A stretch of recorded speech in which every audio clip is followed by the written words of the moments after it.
Olá, amigos do Portal Tribuna do Norte, esportes de primeira, começando mais uma vez e hoje um convidado muito mais do que especial, presidente do Flamengo, Eduardo Bandeira de Melo, está aqui conosco. Presidente, é um prazer tê-lo aqui nos estúdios da Tribuna do Norte e numa data importantíssima, o Flamengo volta a Natal, um jogo muito interessante, o Flamengo vem de vitórias, a torcida empolgada. O que o torcedor do Natal pode esperar desse Flamengo e Avaí na Arena das Dunas nesta quarta-feira? Olha, é um prazer enorme estar aqui na Tribuna do Norte, é um prazer enorme estar em Natal, é uma cidade linda, em que tem muitos torcedores do Flamengo. Eu acho que a nação rubro-negra aqui de Natal pode esperar um jogo muito bom, um jogo em que o Flamengo vai se empenhar, vai honrar o manto sagrado, vamos entrar com raça, amor e paixão. Eu espero ver a arena lotada amanhã de noite. Apesar daquele, para o torcedor do Flamengo, principalmente, problema, um Vasco no meio do caminho, é uma boa fase, é um bom momento do Flamengo, principalmente na questão do brasileiro. No brasileiro nós estamos nos recuperando, né, e acho que temos tudo para consolidar essa recuperação. E quem sabe, né, amanhã a gente consegue marcar a nossa passagem em Natal, né, com um grande jogo. Presidente, jogar longe do Rio de Janeiro é um desafio por alguns motivos. Primeiro, porque o Flamengo é um clube de massa, o Flamengo tem a maioria da sua torcida no Rio de Janeiro, e eu tenho certeza que vocês sofrem algumas críticas quando você tira o jogo do Rio de Janeiro. Mas qual a importância de trazer um jogo como esse, por exemplo, para uma praça mais distante, uma praça como Natal? Na realidade, a maioria da torcida do Flamengo não está no Rio de Janeiro, né? 80% da torcida do Flamengo está fora do Rio de Janeiro. O Flamengo tem 40 milhões de torcedores espalhados pelo Brasil inteiro. É claro que, numericamente, né, você tem mais torcedores no Rio de Janeiro, porque é a sede do Flamengo. Mas no Nordeste, a proporção de torcedores do Flamengo em relação aos outros talvez seja até maior do que no Rio de Janeiro. Em Brasília, em Manaus, Então, onde o Flamengo vai, ele se sente em casa e não podia ser diferente aqui em Natal. Como é que vocês lidam com essas críticas de tirar o jogo do estado do Rio? Eu acho que é natural, né? Porque a torcida de lá... ciúme? Não sei, se for aquele ciúme sadio, né, que a gente tem da nossa mulher, da nossa namorada e tal, mas eu tenho certeza que a torcida do Flamengo tem muito orgulho de ver quão popular o seu time fora, né, da sua cidade sede, né? Então, esse carinho que o time do Flamengo recebe quando ele viaja, eu tenho certeza que isso é motivo de muito orgulho para a nossa torcida do Rio de Janeiro também. Presidente, a gente continua falando que o Flamengo é um clube de massa, e isso é óbvio, quem acompanha futebol vê essa questão da elitização do futebol. Você tem arenas, um custo um pouco mais alto de ingresso, você tem, por exemplo, as próprias uniformes dos clubes são caríssimos para a classe mais baixa. Como é que você lida com essa coisa que fica muito mais no Flamengo? É um time de massa, time mais popular, e custa caro você ser torcedor do Flamengo, você precisa pagar caro, você precisa comprar uma camisa cara. Como é que vocês trabalham isso? Eu acho que, né, você tem um bom ponto e nós temos que balancear, né, esses dois objetivos, né? Em primeiro lugar, nós temos essa coisa de que o Flamengo é um clube popular, que tem uma torcida que boa parte está nas camadas mais humildes da população, e por outro lado também nós temos que sobreviver, né? Hoje em dia o futebol é um negócio altamente complexo, né? E o Flamengo tem que faturar, nós faturamos quase 400 milhões de reais ano, e temos que fazer isso até para sobreviver e para pagar uma dívida muito grande que nós herdamos do passado. E aí eu tenho certeza que a torcida do Flamengo compreende quando a gente tenta equilibrar essas duas situações. Você acha que perderam o passado, os dirigentes estão assumindo agora, você acha que perderam um pouco do controle de gasto em relação ao futebol? Os salários hoje são exorbitantes, qualquer jogador que começa a ganhar futebol quer ganhar 100 mil, 200 mil. Você acha que perdeu o controle? E hoje, como é que vocês fazem para trabalhar essa questão da folha salarial, por exemplo? Esse é um problema que não é exclusivo do Flamengo, né? Você vê no Brasil inteiro, independente da região, independente do porte, né, do clube, você vê que existe esse descontrole. E muitos clubes entraram numa situação bastante difícil, tendo inclusive sua sobrevivência ameaçada por conta desses gastos desenfreados e irresponsáveis. Agora, com a edição da Lei 13.155, né, que foi originada pela MP 671, eu acho que nós vamos ter que nos disciplinar. Tá? O Flamengo já fez o seu dever de casa, tanto que ele hoje talvez seja o único clube que já cumpre todas as contrapartidas e medidas de responsabilidade previstas na lei. E a partir de agora todos os clubes vão ter que andar na linha, que inclusive vai nos proporcionar um nível de competição mais igualitário. Você hoje em dia não vai poder mais deixar de pagar impostos, atrasar salários, atrasar obrigações para colocar um time mais forte em campo. Se você fizer isso, o dirigente pode ser punido na pessoa física, o clube pode ser rebaixado para a divisão inferior. E eu acho que isso não resolve todos os problemas do futebol brasileiro, está longe disso, mas é um excelente ponto de partida. Você acha que essa gestão mais responsável pode facilitar, inclusive nessa captação de recursos, de patrocinadores, que vem mais seriedade no futebol? Não tem a menor dúvida, né? Nós experimentamos isso no Flamengo, né? O Flamengo, quando a gente chegou, estava totalmente desacreditado, né? Com qualquer tipo de interlocutor, jogadores, treinadores, fornecedores, financiadores, e a partir do momento que nós fizemos o ajuste, demonstramos que queríamos passar a ser um exemplo para os nossos 40 milhões de torcedores, a situação mudou. Nós conseguimos, através do aumento das receitas e da redução de despesas, equilibrar as finanças do clube, e aí conseguimos emitir as certidões negativas, o que nos permitiu ter patrocínio de empresa estatal na camisa, que nos permitiu acesso às leis de incentivo ao esporte, tanto federais quanto estadual, lá do Rio de Janeiro, e a partir daí começamos a nos tornar autossuficientes, inclusive nos esportes olímpicos, que eram totalmente sangrados pelo futebol. E a partir daí o clube foi sendo reconhecido, ganhamos os prêmios de transparência de 2013 e 2014, vamos ganhar de 2015 também. Ano passado nós já fomos reconhecidos como clube de melhor gestão no futebol brasileiro por aquele prêmio da Pluri Trevisan. E o Flamengo hoje tem, felizmente, esse reconhecimento, inclusive que extrapola as fronteiras do Brasil. Você já vê matérias no Financial Times, no New York Times, falando dessa recuperação financeira do Flamengo. Importante, esse mercado consumidor de 40 milhões vocês têm.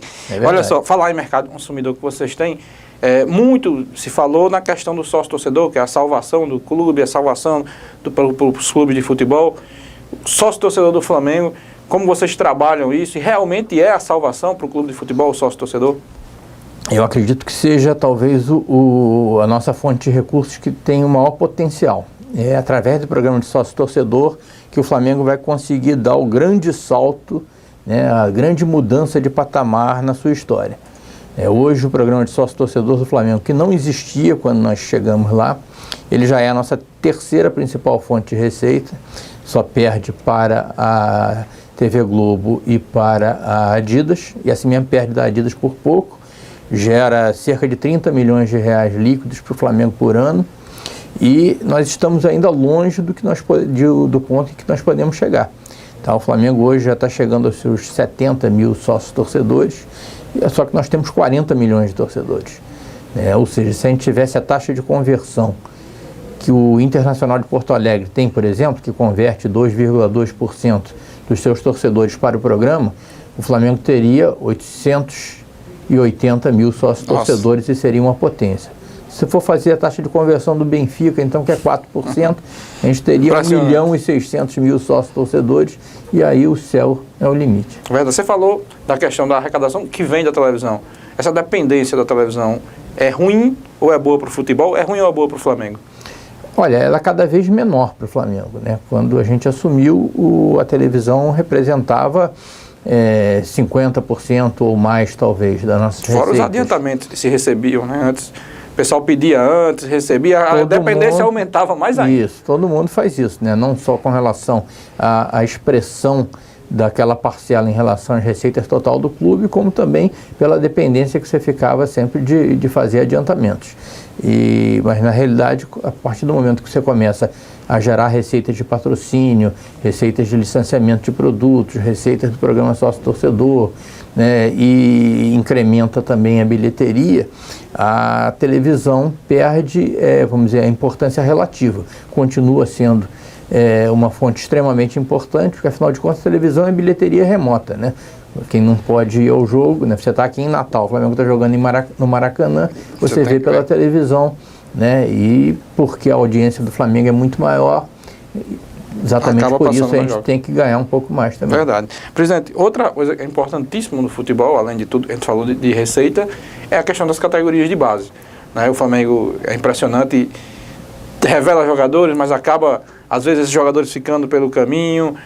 Muita gente critica que, às vezes, é uma pressão muito grande sobre os jovens talentos do Flamengo. Como é que vocês estão trabalhando nas categorias de base? Por exemplo, o menino que está em Natal, que vai ver Flamengo e Avaí na Arena das Dunas e sonha ser jogador do Flamengo, ele corre o risco de ter alguém que olhe e veja ele jogando. O Flamengo tem olheiros pelo Brasil, trabalha esse tipo de coisa? Tem. Na realidade, não existe nada mais importante no clube de futebol do que trabalhar as categorias de base. Foi através das categorias de base do Flamengo que nós chegamos a ser campeão do mundo. Aquele time de 1981, dos 11 jogadores, 8 eram da categoria de base do Flamengo. Impressionante. Acho que não tem mais nenhum clube no Brasil que tem essa... Exatamente. O Flamengo naquela época era um clube de vanguarda, era reconhecido como de excelência na formação de jogadores. E essa competência nossa se perdeu, se deteriorou ao longo do tempo. E hoje Por quê, a gente poderia dizer porque provavelmente não se deu a atenção que deveria a esse trabalho. É muito fácil você negligenciar esse tipo de trabalho e dizer, não, eu vou contratar o jogador quando ele for uma realidade. Só que isso nunca acontece. O futebol do Rio Grande do Norte conhece bem isso. Exatamente. E esse trabalho, como eu falei, se deteriorou e agora nós temos um desafio de voltar a tornar o Flamengo um clube reconhecido como de excelência nessa área.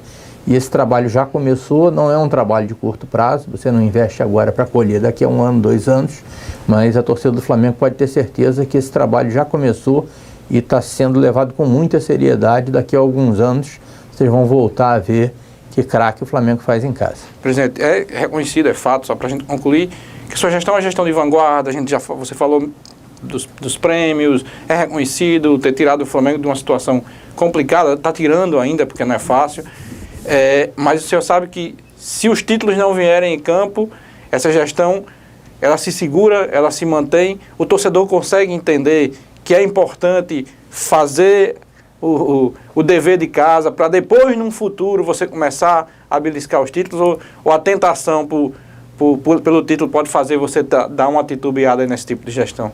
Não, nós jamais titubearemos, nós jamais vamos nos afastar dessa medida de responsabilidade, que isso seria negar todo o nosso discurso, negar todos os nossos princípios éticos, morais e de organização e gerenciais.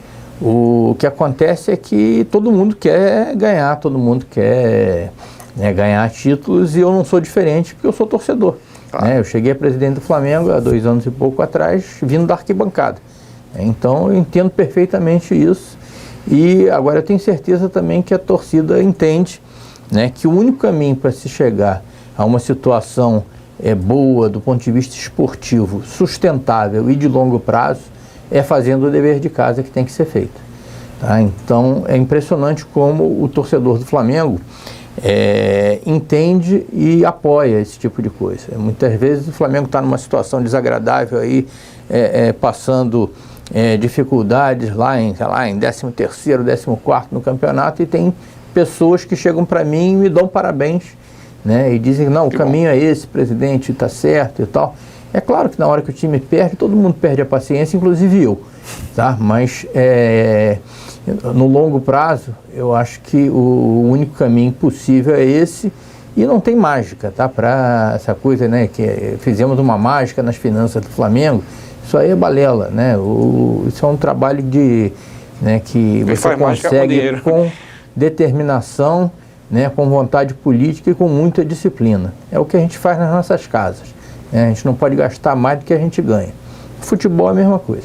Ninguém faz mais dinheiro, que se fizer, me ensine e a gente vai... Presidente, convidar o pessoal para assistir o jogo. Se quiser mandar um abraço para o Eurico Miranda, essas coisas, pode ficar à vontade, tá com você.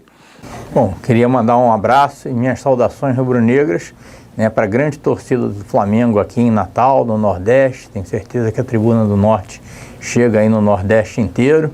E dizer que estamos esperando vocês amanhã na Arena das Dunas, e vocês podem ter certeza que nós não vamos decepcionar. Tá? O Flamengo vai ser aquele Flamengo que honra o manto sagrado, que se dedica, que dá raça, amor e paixão. É assim que nós vamos chegar longe. Grande abraço para vocês todos. Presidente Eduardo, obrigado. Obrigado a vocês que acompanham a gente aqui na TV Tribuna. A gente volta a qualquer momento com mais detalhes, tudo sobre esse jogo e tudo, claro, sobre o futebol, sobre o esporte do Rio Grande do Norte. Um abraço, a gente se vê.